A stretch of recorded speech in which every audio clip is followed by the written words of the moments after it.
This is Allan Neuwirth. He's a uniquely accomplished writer, director, illustrator, and filmmaker. Join us as Tongal's interviewer extraordinaire Thomas talks with him about his life, his work, and his creative contributions to the LGBTQ community over the decades. Well, I'll just start off with a very quick thank you for joining us, Allan. Super happy to have you here today with us. The first question, what were some formative experiences in your childhood or your young adult life that motivated you to become a creator? What television shows, movies, or other kinds of media captured your attention at these critical moments? Okay, when I was really young, my parents gave me a TV in my bedroom, and it was at the foot of my bed. I mean, I remember when I was about 3 years old, I actually remember this, I'm 4 years old.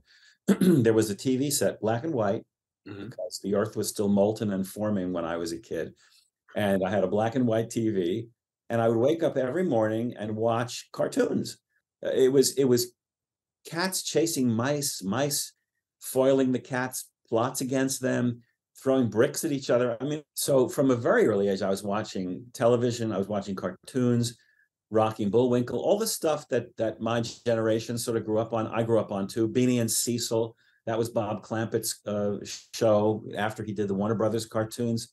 And my mom and my father occasionally, but mostly my mother, would take me to see the Disney features. So I have a distinct memory of being taken to see 101 Dalmatians and Lady and the Tramp and all of those incredible, animated films. That was my formative training. Also read Dr. Seuss books. I still have all of them here from back then, and that I filled in the blanks with on my own as an adult. I loved all of that. I loved books. I loved drawing. I was constantly drawing. Somebody gave me, when I was very young, they gave me a flip book kit. I don't remember who made it, who manufactured it, but I remember that it was the cartoon character Henry. It was a character with a big head, and it taught you how to make flip books. So I would take pads of paper, and I realized, I know how animation works because I was an animator for years, but I would draw, in the indentation of the drawing that I did would appear on the next page. So I could see, I didn't need a light box. I didn't need, I saw what the prior motion was, what the prior pose was. Yeah. And I would draw, I'd animate as a young child. So I had so many influences. My parents encouraged all of it. I would read comic books. Oh my God, I read Harvey comic books when I was really young. Wendy and Casper and Richie Rich and all of that stuff. The Flintstones had a comic book. I was flooded with all of that. And when you're creative, you're kind of born that way, Nothing inspired me to do it. I had to do it. I would play with figurines and make them talk and all the stuff that kids do when you have all these stories in you and all these voices. I've always had characters and voices in my head, and they had to come out someplace. Absolutely. I love that. You mentioned some of my favorites, Rocky and Bullwinkle. Can't get enough of that. The Flintstones, of course, classic. Brilliant stuff. I know. You have such an incredible depth of work. It's hard to pick a place to start, but to dive in, we like to talk about your transition from graphics and titles work to children's programming. Was that something you always wanted to do, or did the opportunity just present itself? It's so weird. I went to Pratt, and I majored in communications design with a minor in animation. Right. So I was illustrating, I was designing. For a while, I wanted to design posters for movies and for TV shows. And so I did a lot of that. And then my very first job, it's interesting. There's a documentary that aired on HBO, I guess it's called Max now, that aired on Max recently called The Joe Karoff Story. There's a man named Joe Karoff, Caroff. He's now 101 years old, I think, and he's still going. Somebody recommended me to go, when you're looking to find out who you are and where you want to work, you talk to people and they send you to other people. And someone sent me to this man. I didn't know who he was at the time. I went, I met with him. She showed me what he did, and I was blown away. I knew all his work. This guy had designed the 007 logo with the gun for the James Bond films. He had designed the West Side Story logo for the film with the fire escapes. He had done some of the most famous graphic design work and poster work I had ever seen. And it totally inspired me. So I started out doing posters for United Artists in this crazy company called Carluth Studios, overlooking Times Square. Big picture window, literally overlooking Times Square. And I was 22, and everybody else was like 50 or 60 or 70 or 80. I was the only kid there. And then this guy, Joe Karoff, called me. He said, I've got a better place for you. Why don't you go see my friend, Peter Diafaria was his name, at a animation house called Diamond and Diafaria in New York City. And I said to Joe, you know what? I don't think I have the temperament to animate full time for a living. He said, go anyway. What do you have to lose? Go talk to the guy. You never know what you'll get out of the meeting. I went, they hired me on the spot, and they happened to be the #1 animation studio in New York doing titles, animated opening titles, TV commercials, motion graphics, all of that stuff for ABC, NBC, HBO. They were everything. So at a really early age, I found myself designing work that everybody was seeing all over the United States. I mean, it was insane. Yeah. I designed logos for Nightline, ABC News Nightline, for This Week, for the World Series, for 2020. I worked on so much stuff. At a certain point, I knew that I wanted more than that. I could have kept doing that my whole life, but every time that you do a successful job, the client usually comes back the next year, and they want more of the same but different. And so you do another 20 designs, and they pick from the one. And so by the time I hit 4 or 5 years of doing that, I thought, I can't do this for the rest of my life. It's the same. It got boring after a while. I succeeded very early. Anyway, it was all too much for me, and I was the kid in school who. I was the wise guy, smart aleck, funny kid who basically had permission to just speak out of turn. But I said funny stuff and everyone laughed, and I loved the laughter. So I always wanted to do comedy work, and I always wanted to tell stories. We would have clients come to us for a job, and then I would do something for them, and they'd come to me on the side and say, oh, I'm doing a new TV series. Would you art direct it?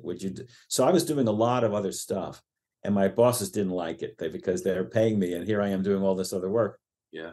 So I finally took off, formed my own animation company, and I had met a cameraman at this place. His name was Gary Cooper, no relation to the actor. And we just started to write screenplays together, comedy screenplays. We had the same whacked out sense of humor. He was a human joke machine. It was sort of a gradual transition.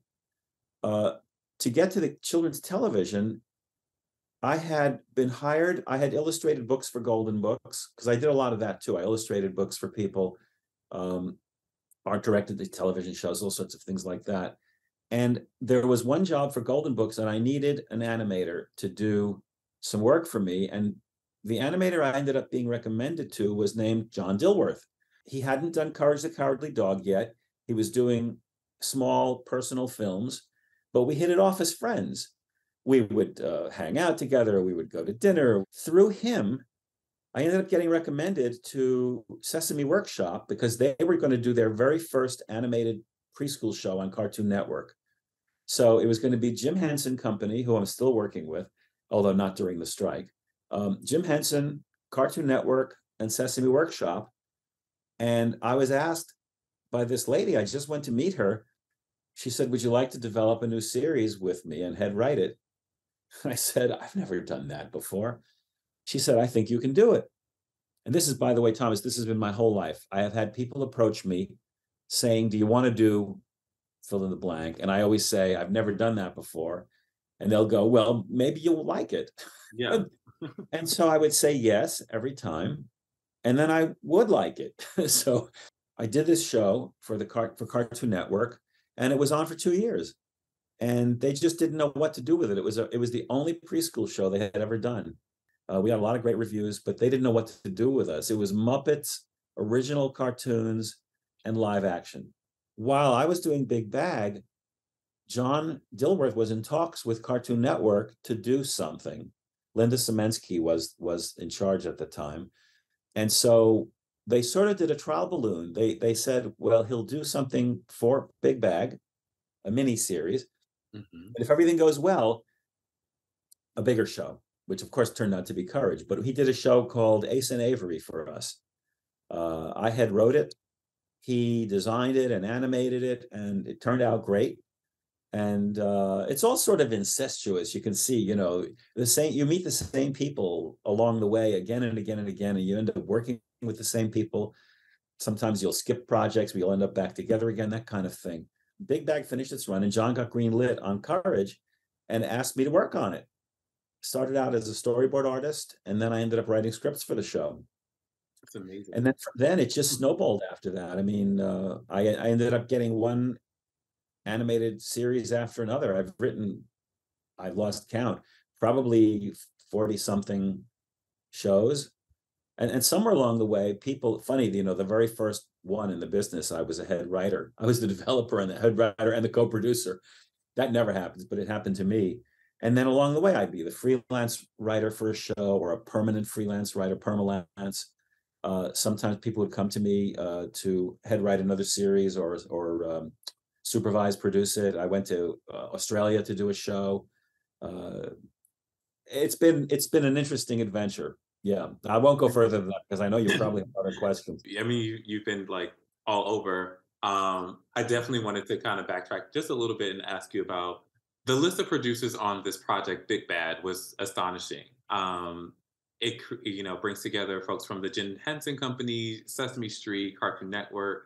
What was it like balancing creative storytelling with corporate notes from multiple stakeholders? I was very lucky on that show in that the producer was a lady named Nina Elias Bamberger, one of the most lovely, wonderful people I've ever worked with in my career. She unfortunately died rather young of ovarian cancer, but she was still very much in action back then. She had been working on Sesame Street and international versions of Sesame Street. I was the developer of Big Bag, but she was the creator of Big Bag. She insulated us to a large degree from the multiple notes that sometimes happen on shows. Yeah. It's much easier when you are a creative on a show to get one set of notes rather than 5 different sets of notes in different colors, which I've had happen to me many times in my life too. Because, sometimes the notes are contradictory. And then you say, okay, this one wants this and this one wants this. And now how do I please everybody? You can't please everybody. Too many cooks. Yeah. Too many cooks in the kitchen. Yeah, you have to please yourself. So I was lucky on Big Bag. That was my first TV series. I didn't have to suffer from too many corporate points of view because everyone's got different objectives, I think in that case, everybody wanted the same thing. They wanted a great show. So, and I had my hand in everything. I mean, I was writing, there was a writer of the live action, head writer of the live action portions named Barry Harmon. Barry was very esteemed. He had written All in the Family and Sanford and Son and all those shows. And so he was brought on as the head writer of the live action. So I wrote live action scripts for the show too, for him. But all the animation was me and Gary Cooper. We were the co-head writers of all the animation. And so there wasn't a lot of conflict when it came to that. Mostly they loved what we were doing. I'm trying to I mean, this is a long time ago, but I'm trying to think if we ever had any heavy criticism from the network. I don't think we did. Linda Semensky was a joy to work for. She had a philosophy of that you let the creatives be creative and you do your thing as an executive. I wish more executives had that mandate because too many of them think they're creative or are well-meaning and want to be creative. Yeah. To which Linda says, then stop being a network executive and become a writer or a creative. And then the next question, what brought you to Courage the Cowardly Dog? I think you've covered a little bit of this already. And then we'd also love to know, what are some highlights of that experience? Well, I was friends with John Dilworth, as I said. So he had done a short called Chicken from Outer Space. It was just a personal short he did. It wasn't meant to be a pilot or anything like that. And my sister was already running a stretch with him. She was running the day-to-day operation, so he didn't have to do that. So I was privy to what was going on early on, and I was one of the first people to see Chicken from Outer Space. I saw when he was working on it, and I thought it came out great. It was nominated for an Oscar. I am not quite sure how that turned into a series. He probably pitched it to Linda, or Linda said something. I'm not sure. It was much simpler then. You really were not dealing with as many people back then. It was much easier to get something on the air. And so John and I were having dinner one night in a Japanese restaurant, and he said, I'm going to do this show about a dog that's scared of its own shadow, basically. And I said, so it's a fearful dog? He said, yes. I said, does it have a name? And he just blurted out, Courage. And I said, did you just make that up right now? And he said, yes. I don't know. I don't know if he told me the truth or not. But if it's true, then I was at the dinner having sushi with him when he named the character. The first season, the dog spoke. It talked. In subsequent seasons, it did not. Okay. It just pantomimed. You're right. There are times when I would watch episodes that were like not shown in sequence, and like Courage would be talking, and then there are episodes where he doesn't say anything at all. And I always thought like maybe as the show progressed, he learned to talk, but now you just kind of No, the other way around. yeah. In fact, Chicken from Outer Space, Courage did not talk at all. He pantomimed everything. If he was trying to tell Muriel that there was an alien ship, he would turn in, he would be emoting and screaming and turn into a flying saucer, Yeah. which I thought was absolutely perfect. And but John wanted to do more with the series. So he decided he wanted to have Courage not talk all the time, but certainly to himself, I think is what it was. He needed someone to voice it. And so I had a neighbor named Marty Gravstein. He was my next door neighbor. And so Marty, very talented actor and singer, he came in and auditioned, and John loved him. So Marty became the voice of Courage. What was your question? I've gone so far. No, it's fine. What were some of the highlights of that experience? Oh, the highlights, right. Yeah. I started out doing storyboards for the show. It was a lot of fun. And then I was already into the mode, the headspace of wanting to write scripts. So I started to write scripts for the show, which was a lot of fun. So my highlights of working on the show were coming up with crazy ideas, sitting in on story sessions with John, and I had recommended David Cohen, who was the head writer of the show, because I knew David had hired me to work on Webulous World of Dr. Seuss as a script writer. Nice. So I recommended him to John. I was kind of there at the beginning. I was there at the very, very beginning of formation of Courage. It was a lot of fun. It was, and we didn't know it was going to become this cult sensation that 20 something years later, people are still going to be telling how they were terrified by it and how it's their favorite show of all time. There's no way, you too, yeah. There's no way of predicting this kind of thing. It's just one of those happy things. You read these stories that people talk about, how they worked on some crazy landmark show when they were younger. Yeah. You never know. You don't know what's going to succeed and what's not. I've worked on some shows that I just busted my tail on, harder than I've ever worked on anything, and they went nowhere. Mm-hmm. And then I've worked on shows where I just dashed them off, and people are still talking about that stuff. Oh, and I'm still making money off of it decades later. I mean, it's crazy. Yeah, I always describe millennials as belonging to two groups, like people who are freaked out by Courage the Cowardly Dog and have to skip right past the channel, and people who are like, I'm watching a marathon, I'm binging Courage the Cowardly Dog tonight. I think it depends how old you were at the time. Yeah. Because kids, at a certain point, when you're young, you can't distinguish between reality and fantasy. So if you were a little old, how old were you when Courage was on TV? Probably like 8-ish. Okay, you can already at that point distinguish between reality and not. Yeah, born in the 90s. So I'm like, I always remember watching it and being like, this is really creepy. Like a whole ghost just popped out of a house and like ate the house up. All credit on that goes to John Dilworth and his crazy sensibilities and imagination, David Stephen Cohen, who was the head writer, William Hohauser, who was in on every single session. I know William all these years. We still work together. We're making a film together now, a documentary, because I can't work on anything other than that during the WGA strike, the latest WGA strike. But William is also insane. I love that you all are still collaborating. That's amazing. It's a lot of fun, to do something. I've met writers in my life who enjoy the solitary experience of just doing things on their own. Yes, I've done things on my own. You find yourself doing that along the way. But when you work in entertainment, it's a very collaborative medium. Film, television, it just all is. And if you're working with good people, it just makes the work better. now it's just something fun to do. Like we're working towards something, but the goal here is to have fun while we figure this thing out. Yeah, I mean, and it's hard work. Of course, you want to have fun.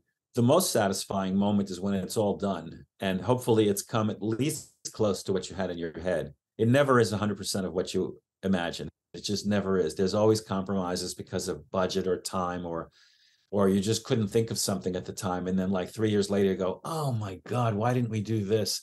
Too late. The ship has sailed. Would love to shift from your animation work to your comics work. Chelsea Boys is an iconic LGBTQ piece of media. Rather, how did you bring it from concept to paper? And what were the first 2 years of it like?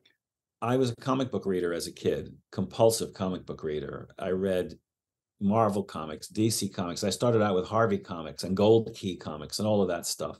So I knew comics, and I used to write and draw my own. I had an animation company called Neuwirth Design, and I had created some display ads, and I had put one of them in a publication called Metro Source, which was targeted to the LGBTQ community. And most of my work was mainstream at that point in my life. Although, of course, I was out of the closet, I guess, from about the age of 21 or 22.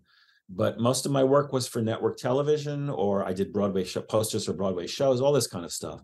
I always had a sense of community in the gay and lesbian world too. So I had this ad running, and I was looking to get work to do television commercials, things like that. And out of the blue, a guy reached out to me named Glenn Hansen. He was a Canadian, he was 20-something years old. He was a Canadian illustrator and character designer. And he said that he wanted to do an animated TV show. Would I meet with him? We hit it off really fast as friends. So before we did anything creatively together, we were friends. We decided we're going to do an animated short called Think Pink. And we recruited a gang of writers to sit with us and collaborate. Nice. You know, maybe there were 5 or 6 of us, people from all walks of life and ethnicities and cultures. And we just started kicking ideas around. I still have all the handwritten notes because everything was handwritten back then. And we wrote a script. And then someone suggested that it would be difficult. They didn't think the world was ready yet for an animated cartoon show, and it wasn't, by the way. Someone suggested to us, why don't you do a comic strip first? Build a following, do a syndicated comic. There were only a handful of gay and lesbian comic strips at the time. One was Dykes to Watch Out For. It was Alison Bechdel. Another was The Mostly Unfabulous Social Life of Ethan Green, done by Eric Orner. And the granddaddy of all of them was Howard Cruz, who had a strip called Wendell. Glenn and I thought, we took this advice to heart, and I was picking the brains of all these people, finding out what does it take to do a comic strip. I had never done a syndicated comic strip. And we kind of learned by doing. Glenn was doing illustrations at the time for a magazine called Next Magazine. We started it as a weekly, and we realized, wait a minute, this is a lot of work. This is an awful lot of work for no money, you know. They ended up paying us a small amount initially. And then Glenn and I said to each other, you know what, if we're going to do this, we need more of a run, more of a syndicated run, or we're doing this, why are we killing ourselves just to be creative? Yes, that part was great. But so I knew nothing about syndicating a comic strip, and I taught myself.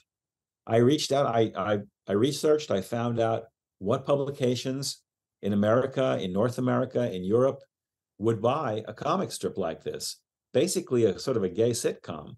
Mm-hmm. And Glenn and I developed it. It's in his beautifully rendered style. If you've seen it, you know what I'm talking about. It's unusually well drawn because Glenn is just a fantastic, fantastic draftsman who labors over the width of every line and the layouts and the composition. He's very gifted. He's a very gifted designer and illustrator. And while he and I were writing these things together, I got busy teaching myself how to syndicate. I started reaching out to these publications. A lot of them said, why do we want to see a thing that takes place in New York? We're in Oklahoma, or we're in whatever. The very first one that said yes after New York was Toronto. And then HQ magazine, I think it was called HQ in London, took an interest. And they have a Chelsea there too. So Chelsea boys, everyone there thought they're reading about Chelsea in London, the Yeah. Chelsea neighborhood. So then we were in 3 cities, and it just started to build. The more you get, the more people are willing to give it a chance. And soon we were in literally dozens of publications. We were being translated into other languages and publications elsewhere. It just kept building and building and growing and growing. We did an art auction at the Leslie Lohman Gallery of Original Art, which sold out. Yeah. Then I have worked with a lot of different people in life, and I worked with Lou Gossett Jr. on an animated TV special called Brer Rabbit's Halloween. Lou's company was called Logo, L-O from Lou, G-O from Gossett. And MTV at the time wanted to do a new TV network that was devoted to LGBTQ content. And they, for some reason, they wanted to call it Logo. I don't even know why, but they did. So they talked to Lou, and he said, well, I'll make a deal with you. Give me a first look deal, and you can use the name, and I'll call my company something else. And that's what happened. And one of the first things Lou brought them was Chelsea Boys. So suddenly we were again put into development at Logo Network, along with Harvey Fierstein was brought in to do something. Rosie O'Donnell was brought in to do something. I forget who else. And they picked people that were known in the gay community that would build their cred, so that when they launched their station, they'd have a built-in audience. They paid us to develop. We wrote. Our agents negotiated for about half a year. Very slow negotiation. We finally came to terms that were, satisfactory to us and them. Scheduled to go in and sign the deal the next day. The morning we were supposed to go in, they said, we're pulling back on the deal. We're going to put you in turnaround. I had never heard that expression before, turnaround. It means we're not going to go in that direction. We're going in another direction. So we were stunned. They really had been leading us along by our noses. Glenn and I at that point had been doing the strip probably about 8 years, 7, 8 years. And we had run out of steam. It's a lot to live with the same characters season after season after season on a show, or be writing the same characters again and again and again, year after year. It's not that you run out of stories to tell, but you get tired. You want to do new things. I did anyway, and so did Glenn. So when that TV deal fell apart, we said, that's it. That's it. So, well, we had a great run, and we had a huge readership, and we appeared in a lot of other publications and a lot of anthologies about gay comics. And it's something that I'm kind of proud of. Chelsea Boys was running during 9/11, and you addressed it in the comic. Living in New York at the time, I can't see how there was any way of kind of avoiding it in your work. But what was the process like on deciding how to bring it into the work? We always tried to make the strip not too current. We wanted it to have a shelf life. And if you get very topical, which we could have done because we were constantly outraged by all sorts of things, as we all are. Back then we were outraged, maybe not as much as we are now, but still. So we would try to write the kinds of stories that would resonate with people and people's experiences without getting too political, too topical. When 9/11 happened, you're right, it was right in the middle of our run. It upended our lives. I was on the phone with Glenn. Literally, I was on the phone with him when, maybe a few minutes after the first plane hit the first tower. And because we couldn't believe what had happened. We were talking to each other, and he's watching at his house and I'm watching in my house on the news. And then suddenly the other tower starts to burst into flame. And the two of us said, holy shit, that wasn't it. We thought a plane had lost its bearings. Yeah. And he and I said to each other, this is no accident. This was intentional. One, yes, but two? So it was a weird time. Once some of the weirdness wore off, Glenn and I thought, we have to do something. How can we not address this? And so we did. And we did it in a way that got some of our readers upset, because the main character, one of the 3 main characters, Nathan, was dating this guy named Steve, this big hunk of a guy. And we thought, what if something happened to Steve? It might make more sense with readers. They would feel it more if it was a character they were starting to care about. And so we thought, let's have him have been one of the victims in 9/11. He was working the World Trade Center. I think that's what we wrote. And we wrote it, and a lot of people were mad. We got a lot of hate mail along the way too, because people have these ideas. They adopt these characters as their own when they start become a steady reader and a steady fan. And they don't like when you do something that they don't like. Probably we're remiss in not following up more. I think we mentioned it once or twice. We should have made a multi-part story out of it, but it was kind of painful, and there was not a lot of humor to be derived from it, and we didn't want to get maudlin with the strip. We got very serious sometimes, but we always wanted to either end with a smile, if not an outright laugh, although occasionally we just went for poignancy. So there were certain storylines that always had a touch of serious intent or melodrama or emotion, because we didn't want it to be just a jokey one-note thing. And if you look at the best of anything like that, they're not one note. And where can readers find Chelsea Boys now? Since we're doing a little shameless self-promotion, No first worries. book is this one, and it's black and white, although there are some color pages we put in the middle to show the development of the series. Yeah. These are the original drawings that Glenn did before the characters turned into what they became. So, and there were some strips along the way that we did in full color every now and again, even though we were doing it mostly in black and white. So we wanted to show them in their original full color version. Oh, these are. So we did an insert in the middle, and of course, color on the cover and color on the back. And then the second book, there's the back with Skye naked, with his butt naked anyway, is full color. And what this is doing here, but the whole book, every single strip is in full glorious color. And there's caricatures of Bruce Valanche and lots of people in here, depending on the storyline that we did. Yeah. Oh, and I had to do a recap because we figured, what if people have not read the first book? So we recapped what happened. Well, here's the thing. I think that this book is still available to purchase online. We had a Chelsea Boys website for a very long time, but we discontinued it because the strip stopped existing and we weren't going to do anything on film or TV anymore. But somebody put it up as an archive page. So our original page that we used to maintain is still there someplace. Leave it to the fans. Leave it to the fans. We have a Wikipedia page. We didn't write it. I don't know who's so interested in these things that people do, that someone takes it upon themselves to create these pages. There's pages and pages of stuff about us on the web. I don't know who is so interested that they find all our information and keep tabs on us, but it's all there. There it is. There were efforts to bring Chelsea Boys to animation that we chatted about a little bit earlier. A lot of our creators in the Tongal community are engaged in kind of similar efforts. They want to kind of bring their animation to the big screen. Do you have any advice for them? Yeah, well, it's a different world now than it was when we were doing it. Now, my advice would be, do it. Just do shorts. Mm-hmm.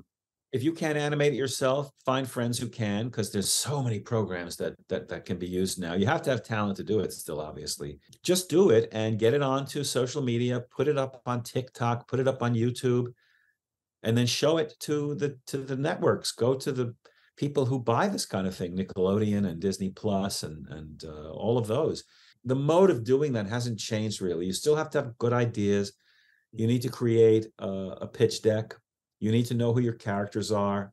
You need to have a very firm grasp on what the story, what the series is going to be. What's the format of the show? What is it about? Who's the central character? Who are the central characters? How is it going to sustain itself over several seasons? Because they always want to know that. Make good artwork or get good artwork made for you. Not a lot, or write children's books and sell that as a series. I worked on the Octonauts, which was written and drawn by a team that called themselves Miomi. That was bought on the strength of the books, which were absolutely wonderful. Someone looked at them and said, wow, look at these things. The design is so cool and they're so cute. And the stories are, well, they didn't even, there were stories already, but we took it a lot further. I was on the first 2 seasons of the show. The way of creating and selling a show hasn't changed that much. It also wouldn't hurt to have representation, do the work, and then peddle it to a literary agent, because it's very hard to get in the door on your own. So you kind of need to have an attorney who has ins, or an agent, because if you go cold to the networks and the streamers, they won't always look at it. They don't want to be sued. They don't want to. Very often, they've got something in the works already, or they've optioned something similar to what people are bringing them. And the last thing they want is for somebody to say, "Wait a minute, I showed that to you last year, and now you ripped me off." It's best, though, if you have representation, which is, of course, a catch-22, because until you've got the jobs, usually you don't get representation, but it's hard to get the jobs without representation. So it's a vicious cycle. It's surmountable. It is surmountable. It's just like anything that you want badly enough in this world, you've got to beat your head against the wall, and something's going to give, the wall or your head. Hopefully the wall. I love that expression. So I'd love to ask about your books, Makin Toons and They'll Never Put That on the Air. You had a lot of insights there. Did you find that people you mentioned in the books were eager to share their experiences? Did they see the value in sharing them? Yes, very much so. In the case of the first book, Makin Toons, they were mostly people that I knew or had gone to school with, who had become very famous animators or creators, or people who knew people I knew. So because I was already working in the animation business, it was very easy for me to launch that book. It was a lot of work, but I got to almost everybody I wanted to get to. There was one time when Warner Brothers was trying to be difficult with me, but I was friends with June Foray, who was the voice of Granny and Witch Hazel and, Rocky the Flying Squirrel and Natasha and all these. So they loved June at Warner Brothers. And so suddenly anything I wanted to do because of June, I was able to do it. So I guess it shows you have to be persistent. And if they slam the door, you got to come in the window. And if they shut the window, you got to come down the chimney. And if they block the chimney, you've got to dig a hole underneath the house and burrow in from below. If you want to do something in life, you have to be really tenacious. You do.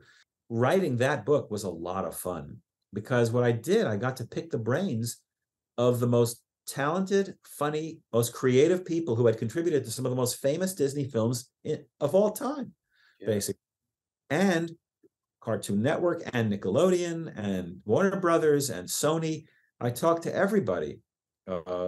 Once you get rolling, once you get some steam going, more people are eager to talk to you. So after a while, nobody would say no. Ice Age came out. I wanted to talk to John Leguizamo, sure. Anybody that I wanted to talk to, they all said yes. And so the book is full of insights. To this day, Pat Carroll, who did Ursula in the original Little Mermaid, she died very recently. I had to talk to her because I wanted to go into the Makin Toons. So I thought I would divide it into various different chapters covering different aspects of animation creation. And the voice work is huge. Billy West is in there, the voices of Ren and Stimpy and Futurama, God knows what else. And I thought Pat's voice as Ursula was really kind of groundbreaking. People told me things for that book that they didn't tell anybody else.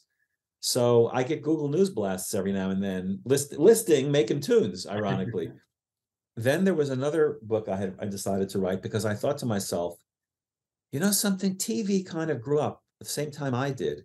When I was a kid, you couldn't show couples in bed together. A married couple couldn't have sharing a bed. You couldn't say half the things that you couldn't say pregnant.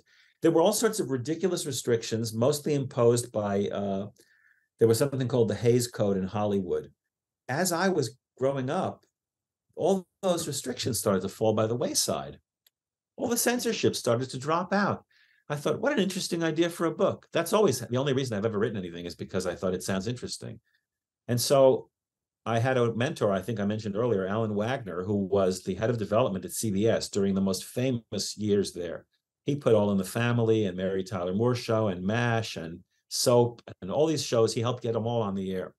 He'd say to me occasionally, we couldn't put this on the air. We couldn't put that on the air. And I said to him, that's a great title for something. They'll never put that on the air. Can I use that? And he said, sure, use it. So I thought, well, there's the name of my book. And I thought to myself, it's really only a handful of comedy shows that broke those barriers down on TV. always comedy, because if you try being serious and breaking barriers, it's hard. If you're making people laugh, you can sneak all sorts of stuff in, past the censors. Anyway, and I thought to myself, I really have to speak to the censors too, because this book will not be complete without them. And a few of them were stonewalling me at first. They didn't want to talk. And I just kept on going at them and going at them. I needed Norman Lear for the book, or I wouldn't have had a book, because television, the way we know it today, is sort of pre-Norman Lear, who did All in the Family, Maude, Sanford and Son, Good Times, all these shows that just broke new ground, things that were never allowed on TV before. And Norman kept me waiting and waiting and waiting and waiting, too busy, too busy. Must have waited a year, until finally one day, again, I broke him down, I guess. He's still alive. He's 101 years old and still works. And he said, okay. So I spent a week on the phone with him, basically. But so once I had Norman Lear, I thought, okay, I've got a book now. And I spoke to all the creators of many different shows, including Seinfeld and Mary Tyler Moore Show. All of these shows had done things that were never done before. And that book is constantly quoted now. It's been included in bibliographies of other books. And I've read articles written, scholarly articles that quote people that talk to me they'll never put that in the air. So I didn't make a lot of money off of it, but it got me other work and it got people talking. And it was a fascinating project to do. And I'm really proud of it. So you had a hand in producing Call Me By Your Name.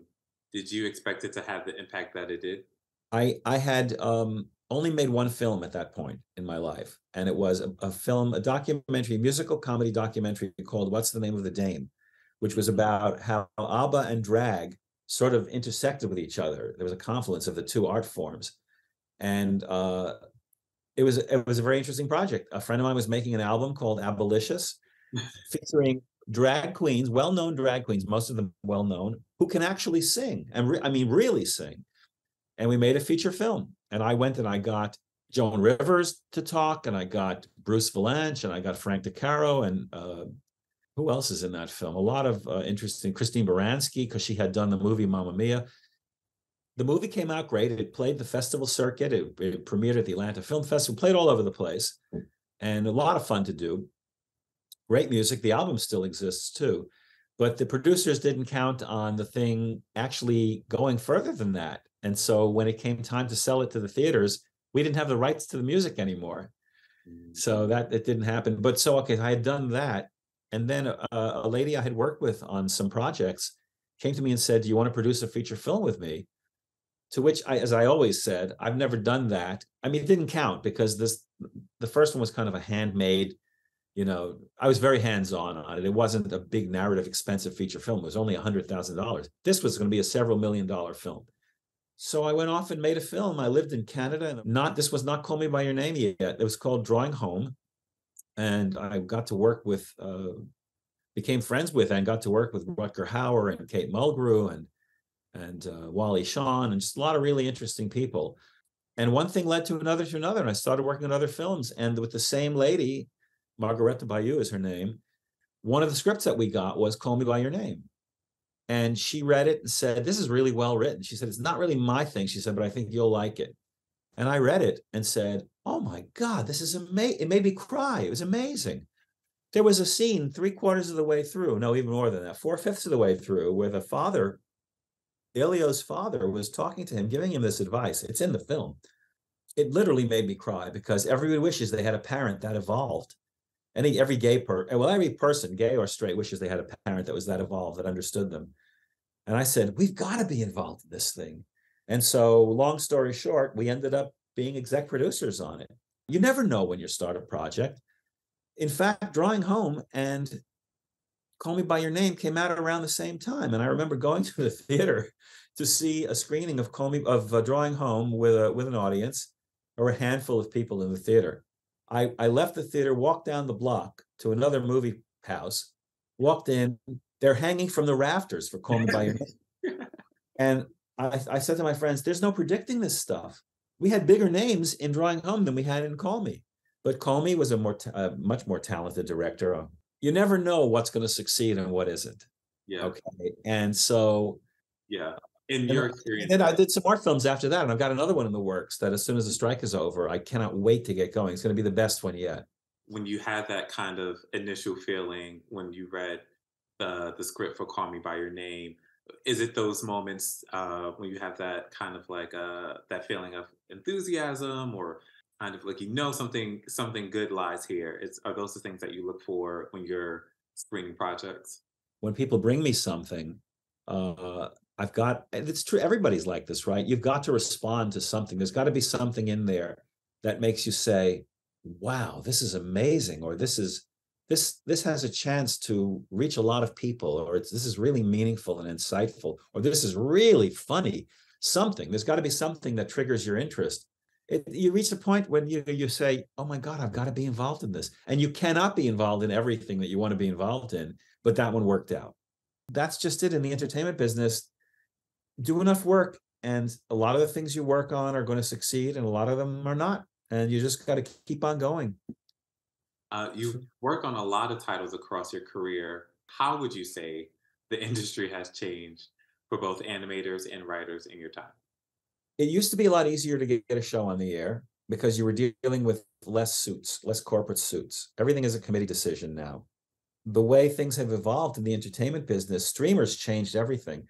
There's really only a handful of companies that you can go to, because one company will own 5 different channels or 10 different channels.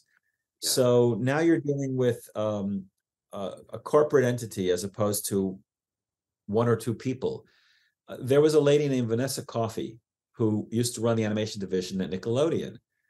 Vanessa, who I spoke to for Makin Toons, she said, when I was doing it, people would come to me with an idea, and if I liked it, I'd say, let's do it. It's greenlit. Now it's harder. Everything has gotten more expensive to make.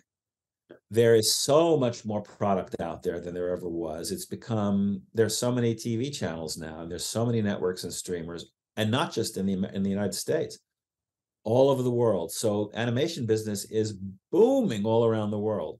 Just pick up a copy of Animation Magazine or any trade rag, and you'll see all these shows get self-financed, and they're out there peddling them at Kidscreen and other conventions, and they've already got 24 episodes or 52 episodes, 7 minutes or 11 minutes each. I don't think there's room for everything out there. More often than not, the buyers want to know, can you actually deliver on time, on schedule, on budget? Can they count on you? Because otherwise, they put a lot of money into these things. It doesn't cost a penny to produce these shows. In terms of creative content and content in general, there's much more of a push for inclusivity now and diversity right now. I would say there's always been a desire for diversity, but not like now. So that's a very big motivation right now in doing programming, to atone for sins of the past. So that's happening right now. I think basically you still have to have great ideas and good writing, excellent writing, and great design, and a good, reliable production team, great producers, good directors, network executives who are willing to work with you, who are smart, So in that respect, it really hasn't changed that much. What would you say is the common element in a successful creative collaboration? Have similar visions, bringing different qualities to the mix. If everybody does the same thing, you're not going to get as much out of it as if some people have certain strengths and other people have certain strengths, and you put those strengths together.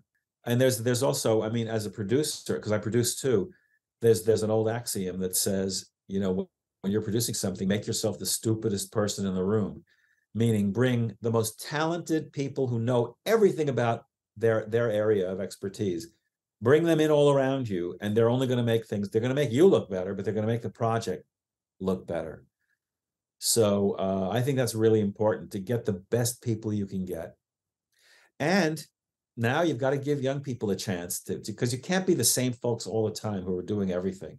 You've got to make room for new people to come in with fresh ideas and different perspectives, because the world has changed and it's still changing.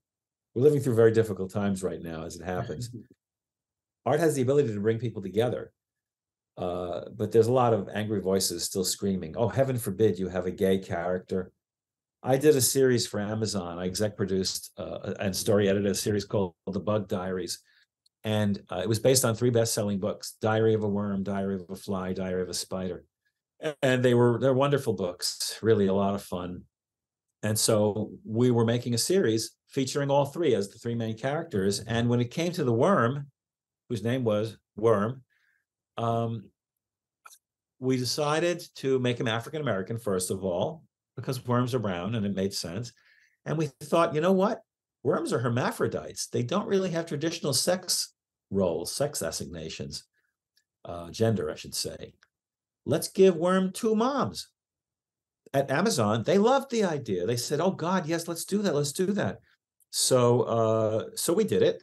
We got Wanda Sykes to be one of the moms, and I forget who did the other one, but we wrote it into the fabric of the show. The hate mail that we got because of that. I won't let my child watch this garbage, all because there were 2 moms. This is the kind of thing you have to contend with nowadays. Yeah. This sharp divide in our society, trying to cancel everybody and banning books, and you don't say gay. And why? Why does it have to be like that? No real reason. It doesn't. No real reason. It really doesn't. I think those are used as wedge issues by politicians who are just vying for power and money, and they can't really talk to the stuff that people actually care about. So they dive into abortion and drag queens and trans and all of that to distract and divide. And that's how they get votes. So it's pretty insidious. Anyway, but art has a way, and animation too has a way of getting past all of that. I think so too. And then the next question for you: what tools or software do you use or believe other creators could benefit from checking out?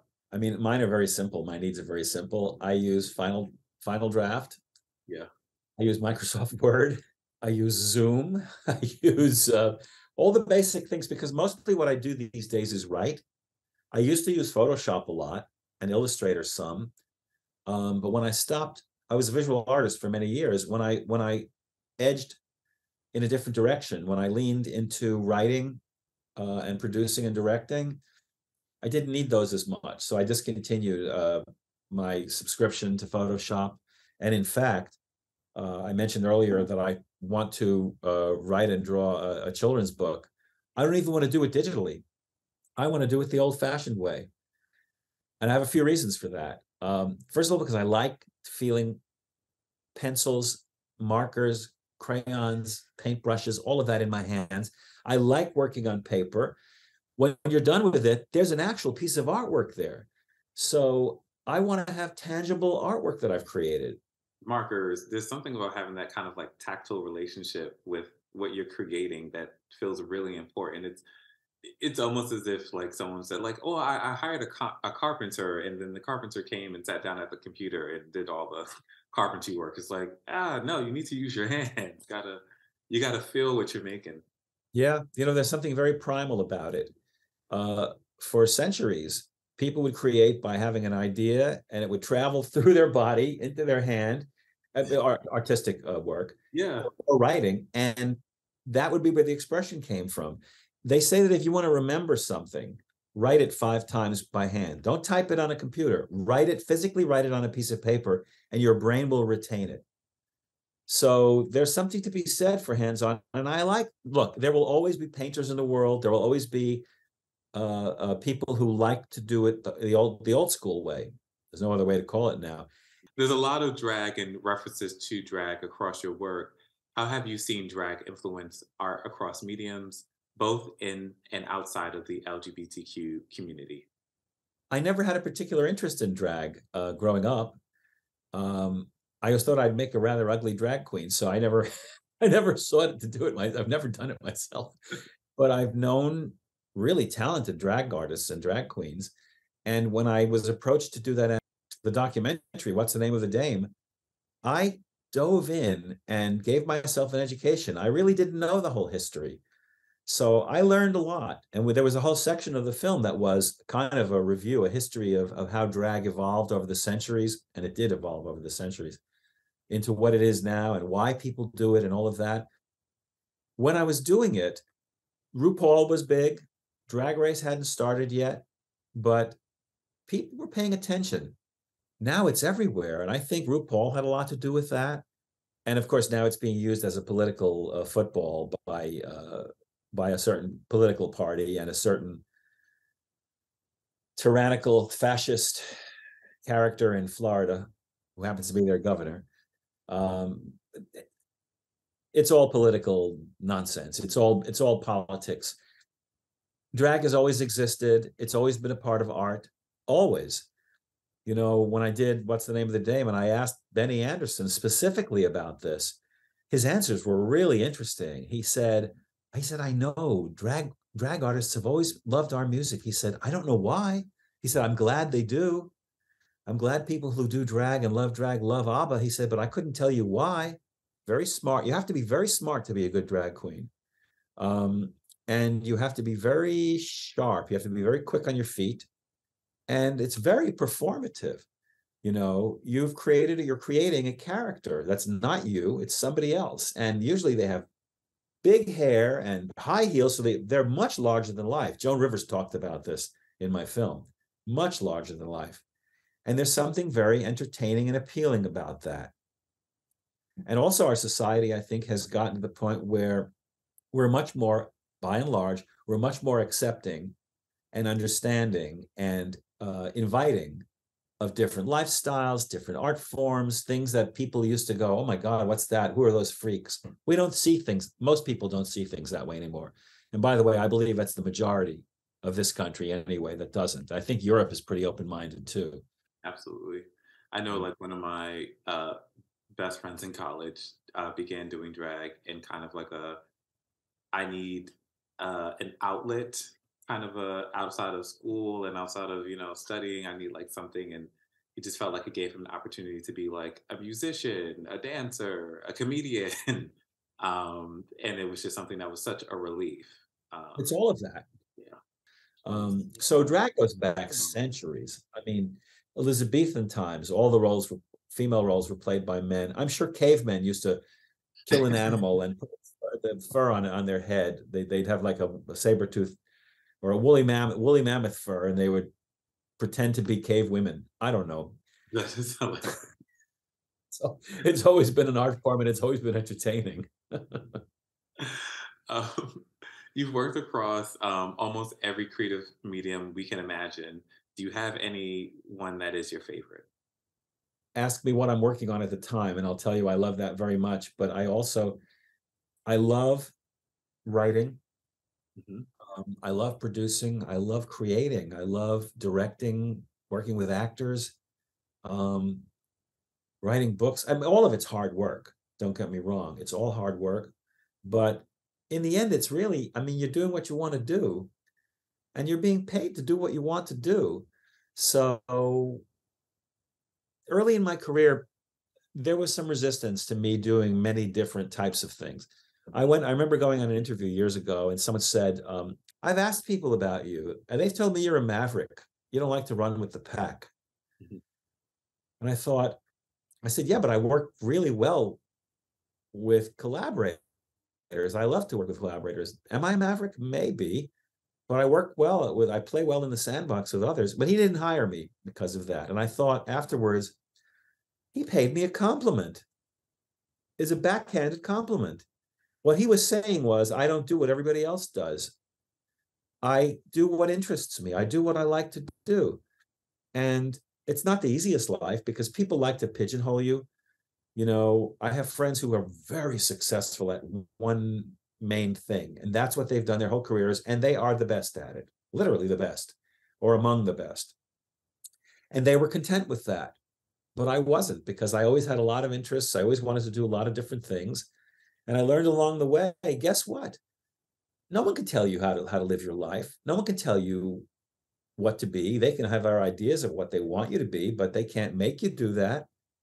So when people come to me and say, and ask questions like you just asked, or sometimes they're asking for themselves, really, I say to them, there are no rules.